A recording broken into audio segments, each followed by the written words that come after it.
Central banks are finding it very difficult to cope with very high inflation, which is turning out to be very sticky. Now, people often lay the blame for sticky inflation on wages and people demanding higher salaries. But recently, there's been more of a focus on greedflation, which is the idea that companies are actually stoking high inflation by keeping their profits unnaturally high. So in this video, we'll look at what greedflation is and the evidence for that argument, but also how this period of high margins could end and what that would mean to investors. Now, don't forget, if you do enjoy our content, please do subscribe to our channel and like this video. So let's look at greedflation in a bit more detail. Let's start off by looking at the factors which are keeping inflation high. Now, in particular, energy companies have taken a lot of the blame for keeping their profits high and maybe even profiteering through this crisis period, as energy prices surged and their profits surged as well. And some energy companies have actually been forcing people to have prepaid meters at the same time as people have been struggling with their energy bills, which is a bit of a PR disaster. And you've probably seen headlines about obscene profits for energy companies. So why did margins rise? Now remember that margin at a company is the percentage of the top line revenue which makes it through to the bottom line on their income statement. Now, during the pandemic, there were various factors which meant that companies could raise their prices. One of the primary ones was supply bottlenecks. So, for example, there was a shortage of lumber, which pushed up the price of making a new house. There was a shortage of chips, which meant that car prices surged for new cars, and some new cars just weren't available, which pushed up the price of second-hand cars. Another problem was that after the pandemic lockdowns, people were very eager to get back to normal life. And so demand, which had collapsed during the pandemic, started to surge for customer-facing services like restaurants and bars. And in the face of that surging demand, if there was limited supply of goods and services, then prices just shot up like crazy. That meant companies could increase their prices because there was limited supply and a huge demand,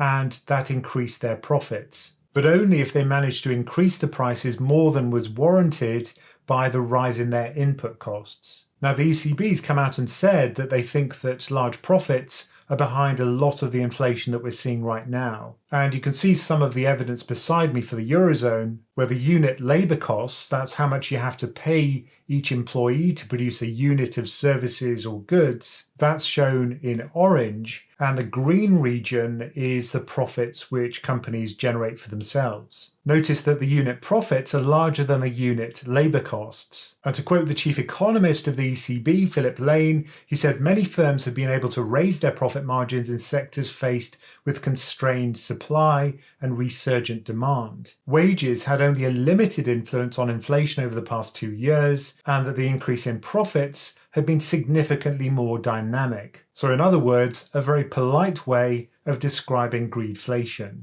So let's go with the working definition of greedflation as the exploitation of inflation by companies to generate excessive profits. If you find the topic of greedflation and other things we talk about here on this channel interesting, then why not join our membership? That way you get to chat with me and other members of the community about all of these topics on our chat application, and you also get access to members-only videos and our trackers, which allow you to see what's going on in the macroeconomic space, but also in markets. To learn more about that, just go to our website, PensionCraft.com.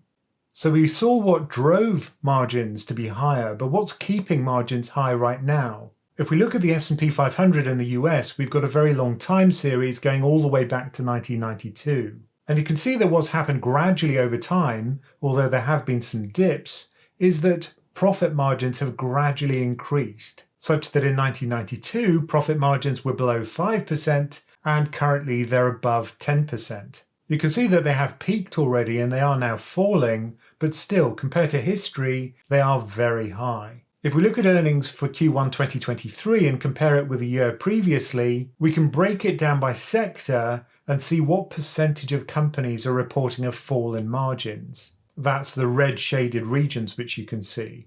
And certainly a lot of US companies are now seeing falling margins. That's concentrated in communication services, healthcare, and materials. Whereas energy, industrials, and consumer discretionary sectors aren't seeing such large proportions of their companies cutting their margins. So the trend is reversing a bit, but what this graph doesn't tell you is the size of the falls, and those aren't very significant as we saw. How do companies keep away with keeping their margins high, even though inflation is now starting to ebb, and we're starting to see an easing of supply bottlenecks? Well, one reason is that US consumers, but also consumers in Europe and elsewhere, managed to save a lot of money during the pandemic because they weren't going out. So if you look at the savings rate in the United States, it surged to absolutely phenomenal levels we'd never seen before. But after that pandemic surge, what we saw was saving rates start to fall to record lows as people started to draw down on those savings. So the question now is, how long are those savings going to last? Because people are certainly having to pay more for the cost of living, and they're having to draw down their savings to do that. And once those savings are depleted, then there's going to be a problem. Companies aren't going to be able to continue charging very high prices because consumers simply won't stand for it. Now, the US Central Bank, the Federal Reserve, estimated how much Americans had saved during the pandemic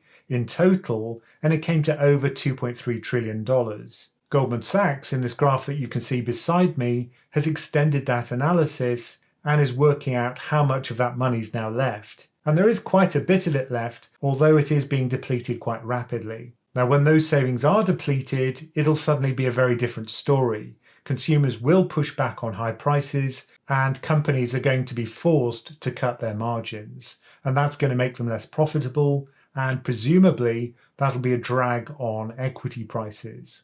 But will margins fall again? Well, there was a very interesting paper published recently by Isabella Weber, and what she's done is outline a 4-stage process by which margins increase and then potentially decrease. So the kind of normal state of things when inflation's stable is one in which you see costs gradually fall and margins gradually rise. Remember that trend that we saw for the S&P going back to 1992. But then something shocking happens. For example, it could be an energy shock. We saw that in the UK in the 70s and early 80s. We also saw it in the US with the oil embargo. And of course, we've seen it again recently as Russia invaded Ukraine and energy prices surged. And of course, there was the effect of the pandemic. So in this impulse scenario or shock, commodity prices surged, and at the same time, there were supply bottlenecks as demand surged and supply couldn't meet that demand. So some of the upstream sectors, such as energy companies, but also commodity producers, saw their sector margins surge